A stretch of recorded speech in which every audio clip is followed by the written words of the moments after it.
আসসালামু আলাইকুম সুপ্রিয় দর্শক, চলে আসলাম এই মুহূর্তে পাওয়া সবচেয়ে গুরুত্বপূর্ণ আবহাওয়ার নতুন আপডেট নিয়ে। এবার নিম্নচাপ, মেঘ বৃষ্টি, কালবৈশাখী ঝড় নিয়ে আবহাওয়া দপ্তর থেকে জারি করা হলো ভয়ঙ্কর সতর্কবার্তা। ইতিমধ্যে বঙ্গোপসাগরে সৃষ্টি হয়ে গেছে নিম্নচাপ, যার প্রভাবে আগামী 23 থেকে 24 ফেব্রুয়ারির মধ্যে বাংলাদেশের ঢাকা, খুলনা, বরিশাল, চট্টগ্রাম, ভারতের পশ্চিমবঙ্গে বিভিন্ন জেলার আকাশ মেঘলা থেকে মেঘলা এবং দুই একটি জেলার উপর দিয়ে ঘন্টায় 40 থেকে 50 কিলোমিটার বেগে কালবৈশাখী ঝড় ও শিলা বৃষ্টিপাতের সতর্কতা রয়েছে। তো আজ 22 ফেব্রুয়ারি রবিবার এবং আগামীকাল 23 ফেব্রুয়ারি সোমবার কেমন থাকতে চলেছে আগামী 24 থেকে 48 ঘন্টার আবহাওয়া বাংলাদেশ থেকে শুরু করে ভারতের পশ্চিমবঙ্গ, আসাম, মেঘালয়, উত্তর থেকে ত্রিপুরা রাজ্যে আগামী 24 থেকে 48 ঘন্টার মধ্যে কোন কোন জেলার আকাশ আংশিক মেঘলা থেকে মেঘলা থাকতে পারে এবং আগামী 23 ও 24 ফেব্রুয়ারি বাংলাদেশ এবং পশ্চিমবঙ্গের কোন কোন জেলাগুলোতে কালবৈশাখী ঝড় ও শিলা বৃষ্টিপাতের সম্ভাবনা রয়েছে এবং বঙ্গোপসাগরে নিম্নচাপটি কোন উপকূলে আশ্রে পড়তে পারে। তো এই বিষয়ে আরো বিস্তারিত জানতে হলে ভিডিওটি সম্পূর্ণ দেখতে হবে। আর আপনি কোন জেলা থেকে খবরটি দেখছেন অবশ্যই আপনার জেলার নামটি আমাদের কমেন্ট বক্সে জানিয়ে দিবেন। আর সবার আগে সর্বপ্রথম সঠিক আবহাওয়ার খবর জানতে আমাদের চ্যানেলটিকে সাবস্ক্রাইব করে রাখুন। এবার জেনে নেওয়া যাক এক নজরে। বন্ধুরা, এই পর্যায়ে আমরা সরাসরি ইউরোপিয়ান যে বায়ুমোড়ের চিত্রটা রয়েছে সেখান থেকে আপনাদেরকে সরাসরি দেখানোর চেষ্টা করছি। এই মুহূর্তে বঙ্গোপসাগরে সৃষ্টি হয়েছে একটি নিম্নচাপ, সেটা বাতাসের সর্বোচ্চ গতি রয়েছে ঘন্টায় এই মুহূর্তে প্রায় 40 থেকে 50 কিলোমিটার এবং এটা আগামী 24 থেকে 72 ঘন্টার মধ্যে শ্রীলঙ্কা থেকে তামিলনাড়ু যে কোনো উপকূলে আঘাত হানতে পারে এবং এর অগ্রভাগে যে মেঘগুলো সৃষ্টি হবে তার প্রভাবে আগামী 23 ফেব্রুয়ারি বিকেল থেকে 24 ফেব্রুয়ারি সকালের মধ্যে বাংলাদেশের রাজশাহী, ঢাকা, খুলনা, বরিশাল, চট্টগ্রাম, ভারতের পশ্চিমবঙ্গে বিভিন্ন জেলাতে উত্তর পশ্চিম দিক থেকে ঘন্টায় 40 থেকে 50 কিলোমিটার বেগে দমকা ও ঝড়ো হওয়ার সাথে কালবৈশাখী ঝড় ও শিলা বৃষ্টিপাতের সতর্কতা রয়েছে। তো আপনাদেরকে সেটাই বিস্তারিত জানাচ্ছি। আপনারা দেখতে পাচ্ছেন যে নিম্নচাপটি এই মুহূর্তে বঙ্গোপসাগরে অবস্থান করছে, সেটা 23 তারিখ কিছুটা শক্তি সঞ্চয় করে একই স্থানে অবস্থান করবে, তারপর 24 তারিখ সেটা আন্দামান দ্বীপপুঞ্জের কাছে চলে যাবে এবং সেটাই বঙ্গোপসাগরে নিঃশেষ হতে চলেছে এবং এর অগ্রভাগে যে মেঘগুলো সৃষ্টি হবে তার প্রভাবে কিন্তু বাংলাদেশ এবং পশ্চিমবঙ্গে বৃষ্টিপাতের সম্ভাবনা রয়েছে। তো আপনাদেরকে সেটা জানানোর চেষ্টা করছি, আপনারা দেখতে থাকুন। তো আপনারা দেখতে পাচ্ছেন যে 23 তারিখ সোমবার সকাল 10টার দিকে দেশের আকাশ অনেকটা পরিষ্কার থাকবে, তবে বিকেলের দিকে আবহাওয়া কিন্তু বিরাট পরিবর্তন আসতে চলেছে। ভারতের ঝাড়খণ্ড, তারপর রয়েছে ধানবাদ, এই অঞ্চলগুলোতে বজ্রবাহী মেঘ তৈরি হতে পারে বিকেল 3টা বা 4টার দিকে। আপনারা দেখতে পাচ্ছেন যে সোমবার বিকেলের দিকে এখানে মেঘমালা তৈরি হওয়ার আশঙ্কা রয়েছে, যেগুলো রাত 12টার দিকে কিছুটা শক্তি সঞ্চয় করে আপনারা দেখতে পাচ্ছেন যে ভারতের কলকাতা, খড়গপুর, পূর্ব পশ্চিম মেদিনীপুর, মুর্শিদাবাদ, কৃষ্ণনগর, ঝাড়খণ্ড এই অঞ্চলগুলোতে অবস্থান করবে এবং সেটা ধীরে ধীরে বাংলাদেশের অভ্যন্তরে প্রবেশ করছে আগামী 24 ফেব্রুয়ারি শুক্রবার সকালের দিকে। আপনারা দেখতে পাচ্ছেন যে সকাল বা ভোর 5টার দিকে খুলনা, যশোর, লোহাগাড়া, শাইলকুপা, মেহেরপুর, চুয়াডাঙ্গা, সাতক্ষীরা এই অঞ্চলে বেশ করে জেলাতে মেঘলা থেকে মেঘলা আকাশ হতে পারে। একই সঙ্গে হালকা থেকে মাঝারি ধরনের বৃষ্টির সাথে ঘন্টায় 30 থেকে 40 কিলোমিটার বেগে দমকা ও ঝড়ো হওয়ার সাথে কালবৈশাখী ঝড়ের সম্ভাবনা রয়েছে খুলনা বিভাগে এইসব জেলাগুলোতে।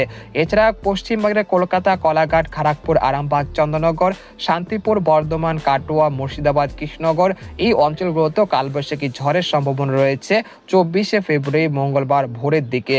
তারপর আমরা সকাল 9টার দিকে চলে আসলাম, আসার পরে দেখতে পাচ্ছি যে ফরিদপুর, ঢাকা, কাপাসিয়া, কিশোরগঞ্জ, নাগারপুর, টাঙ্গাইল, পাংশা, পাবনা, রাজবাড়ী, বালিয়াকান্দি, টাঙ্গাইল এই অঞ্চলে বেশ করে জেলাতে হালকা থেকে মাঝারি ধরনের বৃষ্টি এবং উত্তর পশ্চিম দিক থেকে ঘন্টায় 40 থেকে 50 কিলোমিটার বেগে কালবৈশাখী ঝড় ও শিলা বৃষ্টিপাতের সম্ভাবনা রয়েছে।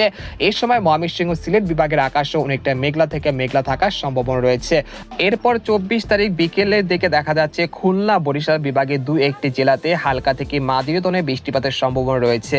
তারপর সন্ধ্যার পর থেকে দেখা যাচ্ছে কলকাতা, হাবড়া, খড়গপুর, তারপর বারাসাত এই অঞ্চলগুলোতেও হালকা থেকে মাঝারি ধরনের বৃষ্টিপাতের একটা সম্ভাবনা রয়েছে। তারপর আমরা রাত 8টার দিকে চলে আসলাম, আসার পর দেখতে পাচ্ছি যে খুলনা, বরিশাল বিভাগে 2-1 স্থানে খণ্ডকালীন কিছুটা হালকা থেকে মাঝারি ধরনের বৃষ্টিপাতের একটা সম্ভাবনা তৈরি হতে পারে রাত 8টা থেকে রাত 11টার মধ্যে। তারপর 25 তারিখ থেকে দেশের আবহাওয়া পরিস্থিতি ধীরে ধীরে স্বাভাবিক হতে শুরু করবে এবং দেশের বিভিন্ন অঞ্চলে রোদের উপস্থিতি দেখা যেতে পারে।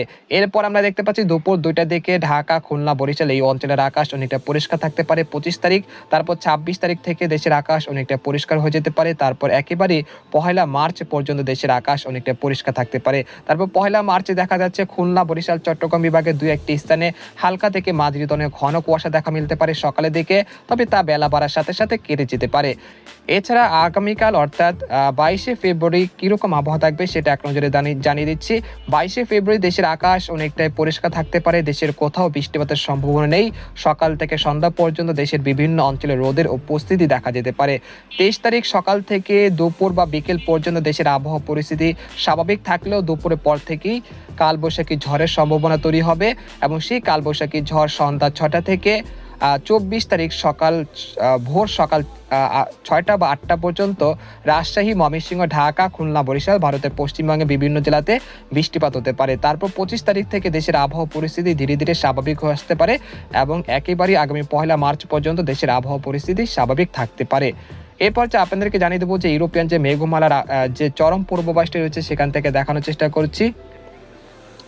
আগামী 23 তারিখ দেখা যাচ্ছে ঢাকা, খুলনা, বরিশাল বিভাগের 2-1টি জেলাতে হালকা থেকে মাঝারি ধরনের বৃষ্টিপাতের একটা সম্ভাবনা রয়েছে প্রায় 15 থেকে 14% পর্যন্ত।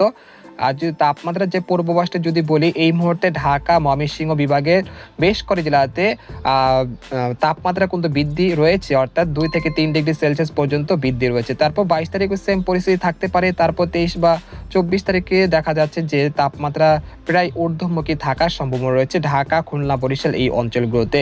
তারপর 24 তারিখ দেখা যাচ্ছে যে তাপমাত্রা কিছুটা বৃদ্ধি পেতে পারে এবং 25 তারিখের পর থেকে তাপমাত্রা একেবারে ঊর্ধ্বমুখী থাকার সম্ভাবনা রয়েছে। অর্থাৎ বলা যাচ্ছে যে 23 এবং 22 তারিখ এই টানা 2 দিন দেশের বিভিন্ন অঞ্চলে একটি অস্বস্তিকর আবহাওয়া পরিস্থিতি তৈরি হতে পারে এবং তারপরেই বৃষ্টিপাত শুরু হয়ে যেতে পারে এবং সেই বৃষ্টিপাতের ফলে তাপমাত্রা কিছুটা কমে যেতে পারে আগামী 24 তারিখের পর থেকে। এরপর যে আপনাদেরকে জানিয়ে দেবো যে আরেকটি তাপমাত্রার যে মডেল রয়েছে সেখান থেকে দেখানোর চেষ্টা করছি। 22 তারিখ দেশের আবহাওয়া পরিস্থিতি কিরকম থাকতে পারে তাপমাত্রার। 22 তারিখ দেখা যাচ্ছে রংপুর, রাজশাহী, ময়মনসিংহ এই অঞ্চলগুলোতে সর্বনিম্ন তাপমাত্রা রেকর্ডকৃত হতে পারে 14 থেকে 15 ডিগ্রি সেলসিয়াসের কাছাকাছি। আর সর্বোচ্চ তাপমাত্রা রেকর্ডকৃত হতে পারে ঢাকা, খুলনা, বরিশাল এই অঞ্চলগুলোতে প্রায় 30 থেকে 31 ডিগ্রি সেলসিয়াসের কাছে।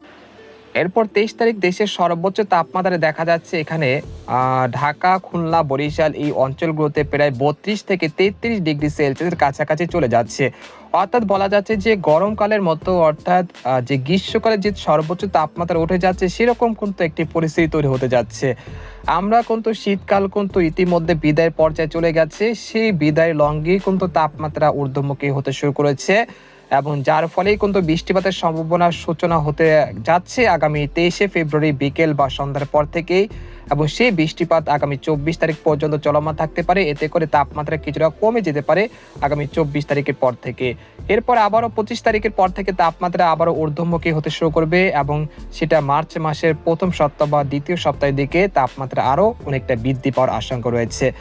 তবে আপাতত দেশের কোথাও ভারী থেকে অতি ভারী বৃষ্টিপাতের সম্ভাবনা দেখা যাচ্ছে না এবং বঙ্গোপসাগরে কোনো নিম্নচাপ, কোনো শক্তিশালী ঘূর্ণিঝড়ের আশঙ্কা নেই আগামী 10 দিনের মধ্যে।